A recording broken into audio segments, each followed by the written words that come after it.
Hey there and welcome to another episode of Jeff's Toy Box, and right now we are going to continue na mga kaibigan sa ating Blocky serye because yes, we already have the wave 5 of the Blocky's Transformers. So Galaxy version 5 na tayo ngayon. And different from what we have on the previous Blocky's figure, which is nagfo-focus sila sa Generation 1, I believe, Generation 1. Iba yung nila ngayon, yung approach para sa Wave 5 because it's a kind of advertisement as well para sa bagong movie or animated movie ng Transformer, which is yung Transformer 1. And yes, this is the Transformer Galaxy version 5. Ayan. So as you can see, meron siyang collaboration from Transformers 1. So here is the box.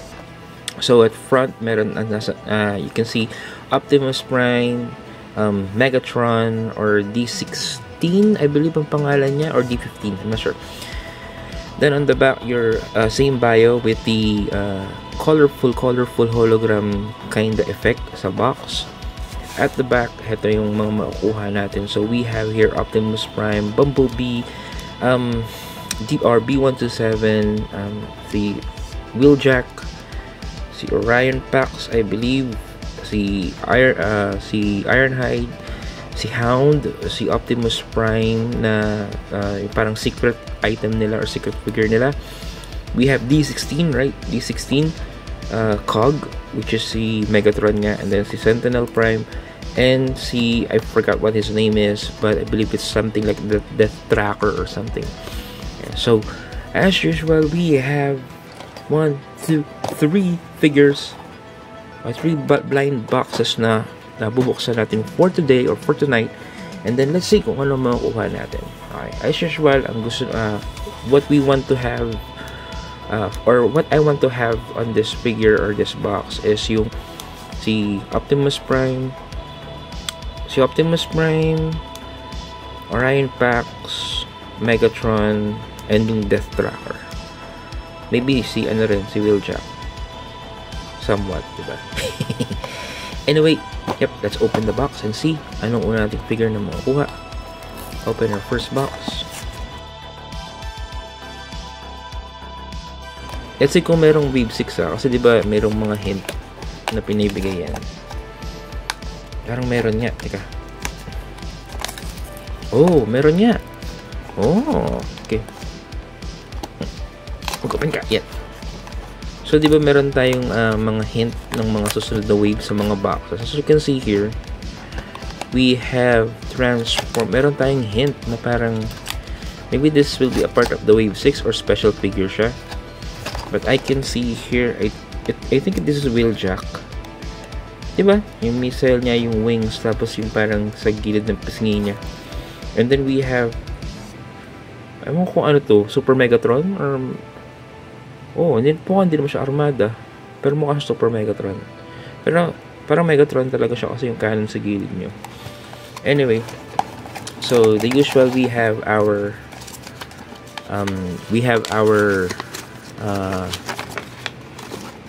instruction sheet with everything on it.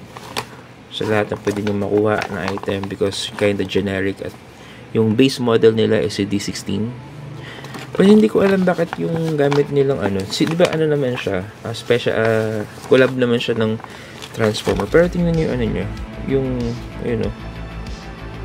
yung kanyang symbol, Decepticon symbol, pero meron siyang ganito. I don't know kung sa movie may special story yan, pero yeah, I'm not sure. So there goes our instruction module. We have our usual box, and our usual blind bags, and let's see kung ano makukuha natin. So ito yung connector and yung stands. Ito yung figure itself. So ito yung pupuksan natin para makita ko kung ano siya. Ooh, I think I know who this is. Yep.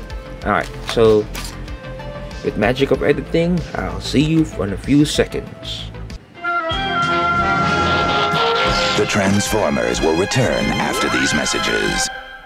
And we are back mga kapatid, and as you can see, our first figure is Ironhide. So ito yung kanyang pog. Ayan, Ironhide. And then as you can see your Transformer 1 there, Ironhide, and then QR pre-scan on me, everybody who wants to scan. And here is Ironhide. And as you can see here, different from the usual red na alam nating kulay ni Ironhide. Dito medyo color brown choco siya, or chocolate brown yung kulay niya, or matapang na brown. Ayan. And as you can see here, I'm not sure kung nakuha niya na yung cog niya dito, nakakapag-transform na siya, pero napaka-slick nung kanyang design. And para talaga siyang kind of a soldier kind of a way, robot soldier kind of way yung kanyang datingan. And I don't know kung nakakapag-transform na siya dito by that time. Now, one thing that I really appreciate, or before yun, meron siya isang accessory, yung kanyang barrel, and then fist, and then stand. As usual, ang na-appreciate ko lang on this set is yung joint niya for the elbow and the knee. Hindi ka mukha ng mga first na kasama siya, nabubuin mo talaga, na talagang, alam mo, parang pagkasama-sama mo na bubuin mo yung bawat joints. That is the least good part of building a Bloki's figure nung kasagsagan ng wave 1 to wave 4. As you can see, yung aking workplace is not ideal talaga, and madalas nahuhulog ko yun kasi kapag tinanggal ko yun, kasi kasama yun dun sa fist so ikakat mo yun dun sa frame niya, and madalas nahuhulog ko yun, and hinahanap ko pa, and I end up with a sore thumb and fingers para lang buuin yung na yun, yung joint na yun, but still yan. So this is kaya appreciate ko yung yung pre-build na yung joints niya. Still the articulation is the same, so we have rotation sa head and a ball joint shoulder, hinge, rotation, in and out rotation sa forearm, and hinge para sa elbow, kayang umikot ng kamay, may waist articulation, ball joint sa hita, hinge ulit sa knees, tapos meron siyang in and out rotation. Also, may ball joint siya sa kanyang paa, so you can come up with action poses para sa figure na to. And that is one thing na na-appreciate ko rin sa Bloki, because I've got a lot of Bloki figures na from wave 1 to 5 or to 4 that I never get tired of posing it. And kapag nabuo na siya, hindi siya basta-basta maalis, because I have a 2-year-old daughter na pag nakikita niya yung mga robots ko or yung mga transformer figures ko, nilalaro din niya. So kinukuha niya, madalas yung blocos na kukuha niya, and kahit anong laro niya or kahit anong galaw niya, hindi naman agad-agad natanggal unless pwersahin niya. Anyway, so that's it for our first figure, which is Ironhide. So lagay lang natin si Ironhide sa gilid for the meantime, and let's open our second box, hoping that this is one of the figures na gusto nating makuha. And let's see, sino kaya ang ating next na figure, hoping that this is something na maganda for yung mga gusto natin. And 1, 2, 3. Oh, okay. So nakuha natin yung kanyang brother at arms. We now return to the Transformers. And we're back, and our next figure is Hound. And so Hound. So this two figures is the same. Okay, iba lang yung color scheme niya, yung mga helmet niya, color scheme and helmet niya. Yun lang yung magkaiba, but overall parehas lang sila. So with Hound, I think I much prefer Hound because of his color than Ironhide. Kasi yung color ni Hound dito, yung touch ng dark green, tapos yung black, and then yung gray, yung white na mukha, everything it works incredibly well. Ang medyo off lang sa akin is yung kanyang crotch paint. Ito crotch paint. Kasi yung yellow paint niya, parang alam mo yun, parang pinilit. Parang pinilit na lang siya dun sa figure. And parang manipis siya masyado. Na nakikita mo pa yung pagka-gray nung ano, parang, alam mo, parang cheap yung pagka-paint niya. Pero, ang isa pang na-appreciate ko is yung, pati yung forearm niya may paint. Which is very seldom sa mga figures. Because, it ends up, di ba, yung mga ganyang inner forearm kasi, it ends up, bending it. So, hindi mo naman makikita talaga totally yan. But they went their way and painted. Ayan. So, Hound. Ako nga pala, Battlepog. Ayan, Hound. Ayan.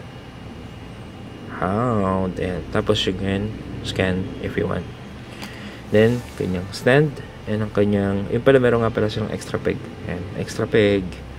Then Fez. Ayan. So, Hound and Ironhide. Actually, maganda siya lang combination. Parang, alam mo yun, parang mga the Cybertronian guards. Ayan. Or Autobot early stage.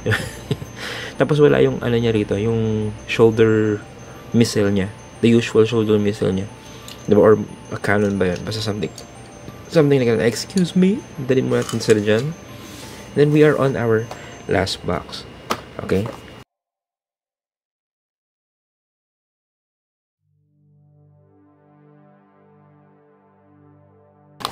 Okay, so we have our box, visual box. Uy, meron siyang ganito, oh. Yung dalawang una, wala. Anyway, so ayan. We have our instruction manual. Put that there. Tanggalin mo sobra. Main box, let's open. Hoping that this is something na bago. Here we go. John. Uy! I don't know who's this. Parang kilala ko to. One of my, parang yung isa sa mga gusto ko makuha. Or maybe sub. The Transformers will return after these messages. And we are back. And for our last figure, third and last figure, we have Wheeljack. Ayan, so Wheeljack. So, hindi ko pa napakita yung mga health scope nila. Ayan. So, this is Wheeljack. Ayan. So, a bit different from the assembly of Ironhide and Hound, but most likely the same pa rin. Maybe because the movie is most likely something in the kasi yung setting niya sa Cybertronian, so medyo yung kabuuan ng figure nila or yung huluman nila halos magkakadikit or magkakamukha lang yung assembly nila when it comes to the figures. We don't have the usual wings ni Wheeljack dahil nga din baka yun sa Wave 6 yun. I'm not sure, siguro magkakaroon ng part yung Transformer 1 at pakita yun na yun yung magiging parang itsura nila Wheeljack when they go to or travel to Earth. Ayan, kung mag-travel man sa Earth. Hindi ko pa napapalad yung movie. Anyway, that is Wheeljack. So yung kanyang battle pogs, kung mamarapatin lang, ayan. So ito yung kanyang battle pogs. Ayan, battle pog, binigyan ko na ng pangalan. Wheeljack, ayan. And there you go, QR. Ayan. So there you go, Wheeljack. Same articulation, same accessories. Ayan. So that is the three what we have, or the three Blokies figures that we have for Wave 5. And as you can see, we didn't get the ideal or yung mga gusto natin, yung target natin from the set, but still I'm happy with the figure because yet again this is additional to my Blokies collection. And the figure itself is more likely parang masarap siyang i-display just because of how they look, slick look and everything. So yung bulkiness nila is lesser than the usual Transformer. And for size comparison, I have here the other Blokies figures. So tanggalin ko lang yung mga stand nila para makita nyo yung sukat nila. So they're roughly the same. They're roughly the same size. Okay, yan. They're roughly the same size. Medyo ma-accessory lang yung ating mga previous items. So this is Blue Streak from, I believe, Wave 4. Wave 4 ata to sa Blue Streak. Ironhide from Wave 1. Isa mag-yan. Kahit papasanin nyo, magkaiba yung kulay nila. So, mas red si Ironhide Wave 1 kesa dito kay Ironhide 1, Transformer 1. We have Clip Jumper from Wave 3, and we have Sideswipe from Wave 2, and then we have Sideswipe from Wave 3. Yeah. So, as you can see, roughly, same sizes lang sila, although medyo angat lang yung mga previous generations just because of their bulkiness, dahil nire-represent nga nila yung Generation 1 figures or Generation 1 movie or figures or characters na, you know, na robot talaga sila in the eyes of the viewers, unlike yung Transformer 1 natin na, you know, it's a bit of a slicker model than the usual. Ayan. Hindi ko na nilagay dito yung mga pangmalakasan natin na sila Karn, tsaka si Ultra Magnus, then the other Transformers that we have, just because you know, talagang magta-tower sila sa sizes nitong mga to.